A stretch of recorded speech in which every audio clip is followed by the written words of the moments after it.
No niin, japa tapa. Täällä on taas nossittu ja nassittu.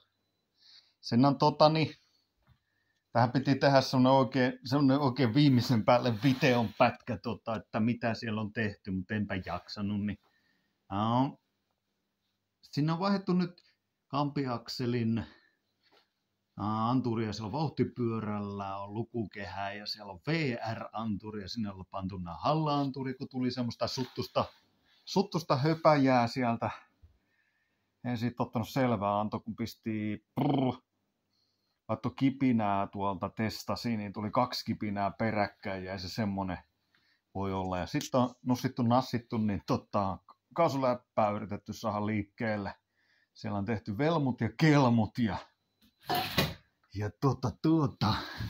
se on niinku mulla siinä yksi videon pätkä, siinä on joku keppula tulee nyt siihen eteen. Niin kaasuläppä ei auennut kauhean paljon sähköllä, mutta tämähän lyyti lähtee kirjoittamaan. Se on niinku aivan hermoloppu näiden hommien kanssa, että aikaa menee aivan juuttaan paljon. Et siihen kun olisi laittanut vaierilla kaasun, niin en tiedä kävisikö se sittenkään. Sitten perhana kävi se, että kun turpolle otin tuolta noin mukamas öljyhaartuksen tuolta moottorin takaa, niin paska ja marjat, niin se oli öljypumpu Otto-puolelta.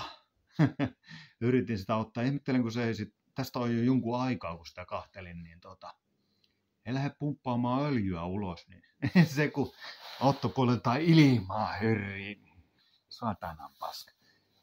Semmosta se aika menee tämmöiseen kaikenlaiseen joutavaa. Se on piuhaa ja töpseliä on vedelty. Siellä on täältähän tulee näppärästi tällä lailla.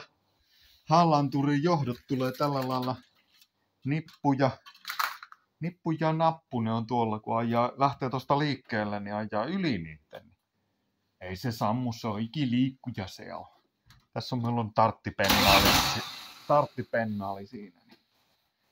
Ei se harmituksesta seuraavaa, se on moro.